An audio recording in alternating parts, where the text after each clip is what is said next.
Hi, and welcome to Wow Talk. My name is Donna Cappuccitti. And my name is Dr. Darlene Gustin, naturopathic doctor. And today we are going to talk about how to have a healthy quarantine. Absolutely. So a lot of us are being told to quarantine when we come home or when we go over there. And Wherever there is. Yeah. Over there is. And that's going to be me shortly. So let's talk about it so I'm all ready. Definitely. To have a great quarantine. Absolutely. It's my patients mention quarantining, and one thing that they're not asking me that I think I'm going to reach out and say, well, what are you doing with that time? Because everybody seems to have a negative vibe when they refer to quarantine. Oh, I have to quarantine. And I'm thinking, wait a sec, that's like a luxury. I would love nothing more than to just sit there for 2 weeks and do nothing, but I'm sure it gets boring. Yeah, and I'm sure you wouldn't just do nothing. No, not me. No. But Yeah. but I think that it should be time well spent and not just lying on your bed and staring at the ceiling and feeling like you're being punished. I think it should actually be time spent increasing your health and saying there's a medical reason for this decision to quarantine travelers. And I think the travelers should do their part and use that time to really assess and increase their health in the way that they should for them. So, for instance, think about, where have you been? Who have you been exposed to? What's happening in the location you're leaving and the location you're entering? So the biggest reason for the quarantine is because of that period of time where you may have been exposed and would probably develop symptoms within that 2-week period. So we'd know, you caught the virus. And the whole point is that the presence of the virus in the body could be 100% invisible. Okay, yeah. And you don't know. So you could be infecting other people. If you're not quarantining. Correct. Okay.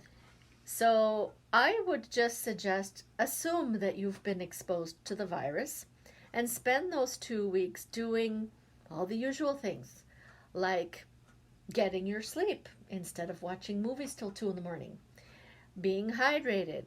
If you have access to your usual supplements that you know are well chosen for you as immune boosting things, eating well, eating immune boosting foods, your bone broth, your garlic on your salad, your mushrooms. And how about blueberries? I hear so much about blueberries these days. Are those good? They're antioxidants, right? I guess that should be a whole other thing, right? Sure. I'm drawing a blank. What do you want the blueberries to do? I don't know. I just hear that they're so great. They are. Yeah. That's one of those things. I don't know. I think I heard or saw something on Dr. Oz where they said, have those every day as antioxidants. Is that right? Is that what that is? Oh, yeah. Yeah. Oh. To prevent cancer. So I'm thinking, are they helpful too? Diabetes, eye, vision, for sure. They're not usually on the quarantine. They're not on my top 50 list. Okay. Okay. See, that's good for me to know. What about zinc? I know that. Of course. Yeah. But yeah, no. Blueberries in general are a superfood, full of antioxidants, amazing for our blood vessels, our vision, general free radical correcting behavior. But I was thinking more about the deeper immune supportive things, and the vitamin C foods, oranges, lemon juice, mushrooms, bone broth, Brazil nuts of any kind, vitamin D, fish. Okay, so those are more the classic top 10. What would I eat in quarantine? Okay, but sure, add some blueberries. Yeah, and things that are in season now, right? Oh, so, always, right? Yeah. And so just the usual things. Most of us know most of the list, but sometimes I just have to remind people or write it down and tell them. And that's what you should be. Be proactive. And there are people who have a virus, had the virus, are immune to the virus, and didn't feel any part of it. But obviously, certainly, if during the time of quarantine you're developing symptoms, then you update your response to that accordingly. Yes. Right? Yeah. Yeah. And one herb that is very famous for immune boosting is echinacea. And the way I describe that particular herb is that that's something that cranks up your immune system. And once a virus is in your body, it multiplies very quickly. So it could go from 5 to 5 million in an hour. And you might not feel it until it's 500 billion viruses, right? So if the virus is there and you don't know, but you're wondering, and you take an immune stimulant such as echinacea, it's like increasing your army when there's only a few invaders in the body. And the longer you wait, the bigger the number of virus volume is. Yes. And it's going to take a much bigger effort. So in my career, the way I've recommended echinacea is you take a dose or two if you think you've been exposed or at the early exposure or early onset of symptoms. And then I usually recommend that it's taken very frequently for just a few days to really rev the immune system, and to hopefully have your immune system bigger, faster, more numerous, more powerful than how fast the virus is multiplying. So this is all coming from knowledge. Everything I'm saying, you wouldn't be able to test that hourly on yourself that day. But if you're nervous because you think you were exposed, act right away. And when I'm talking to my patients, I say, what have you got in the house? Just intervene early with whatever you've got. And even if it's not a supplement, do you have chicken soup? Do you have a lemon? Right? Yes. Do you have broccoli? I know broccoli's broccoli. a good one. Yeah, just intervene early and be a little more proactive. Now, how about if you feel that you haven't been exposed, but you want to be sure?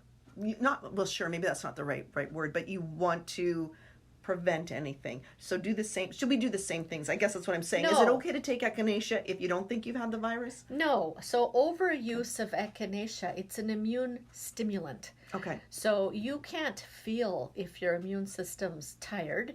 You can't feel if your immune system is autoimmune, attacking something but yourself. In fact, those people should not take echinacea at all.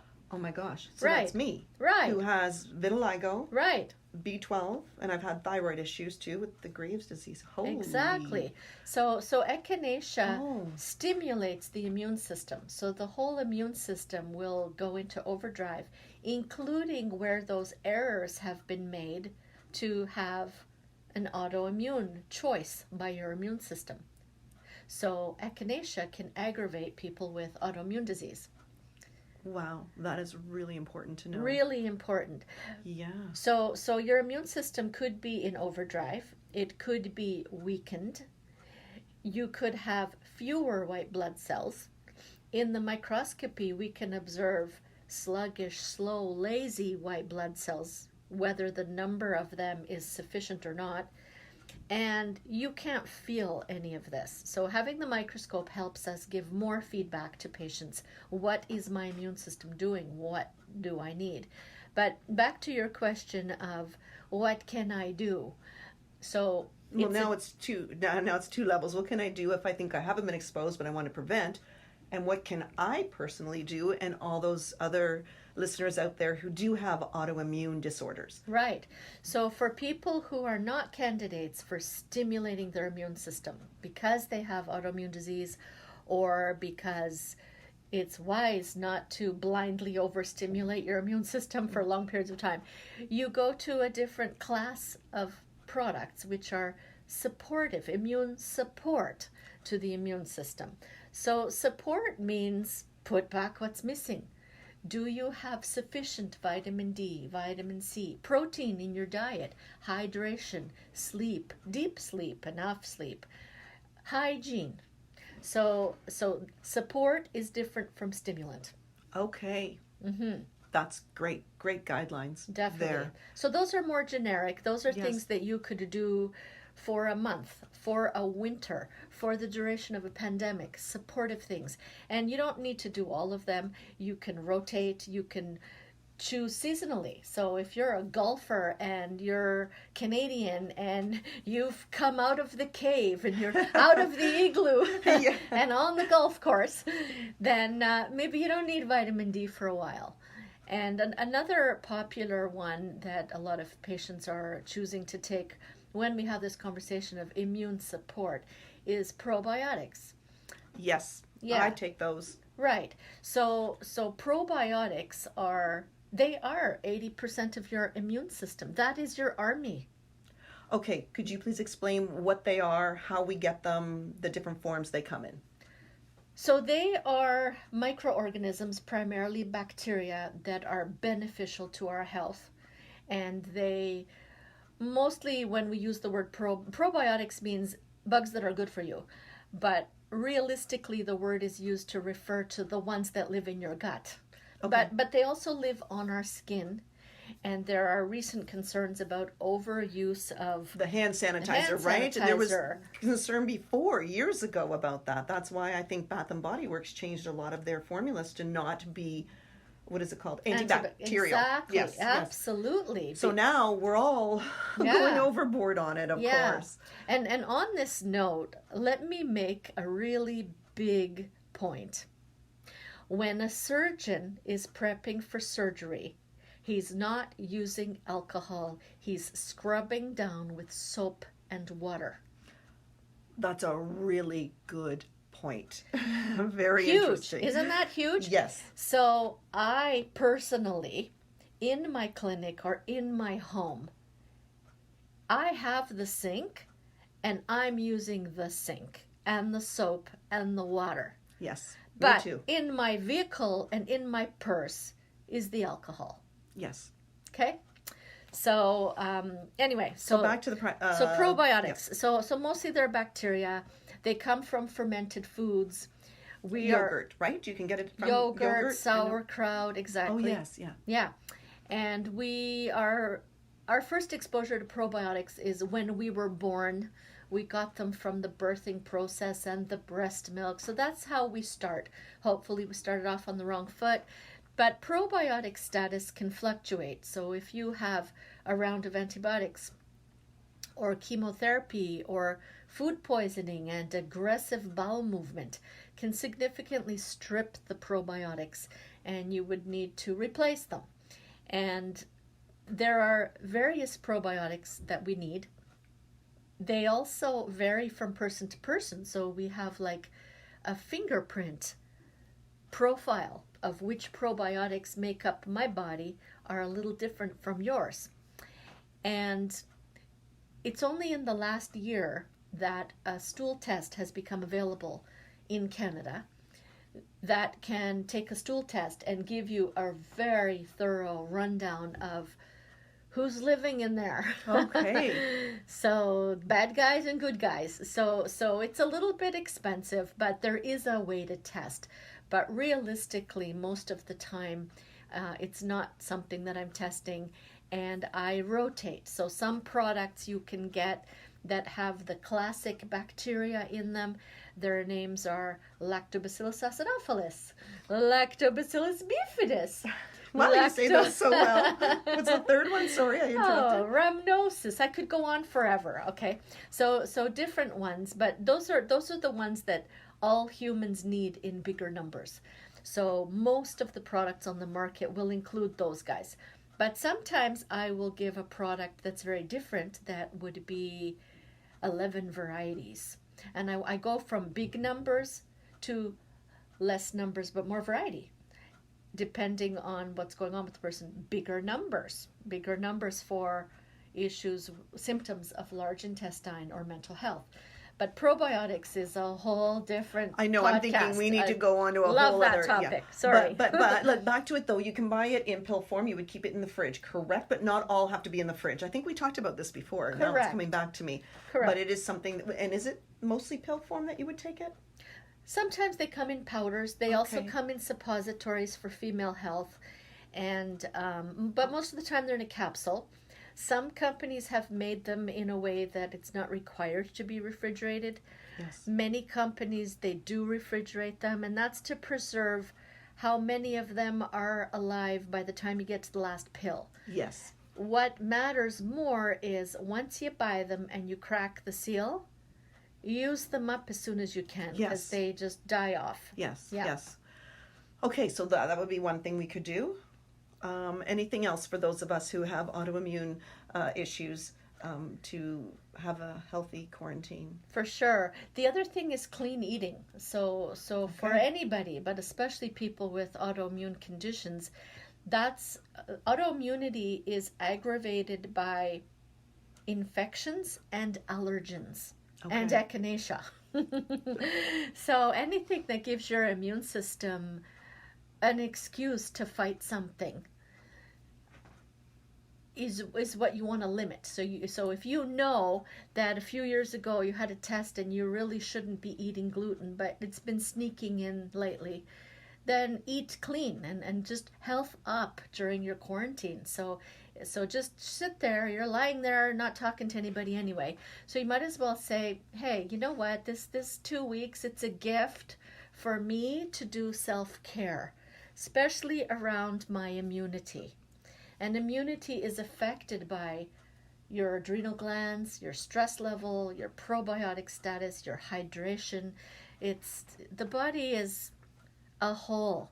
The immune Yes. system does not function well without considering the other body parts. Okay. Wow. There are so many spin-off topics from this whole thing, because with the hydration, of course, you're referring to water, and I believe water-based foods as well. Of course. So your celeries, your fresh vegetables, and back to water. Yeah. It's always great. And the other thing I wanted to mention, exercise and getting a bit of fresh air. Just because we're Absolutely. quarantining doesn't mean you cannot walk into your backyard or out onto your balcony, or just open a window and get some fresh air, because perhaps someone is in an area, in an apartment that doesn't have a balcony, and they're not able to leave for 2 weeks. So you want to try to keep fresh air circulating, would be my guess. Absolutely. Lifestyle medicine. But we're missing 2 pieces. Okay, tell me. Body, mind, and spirit.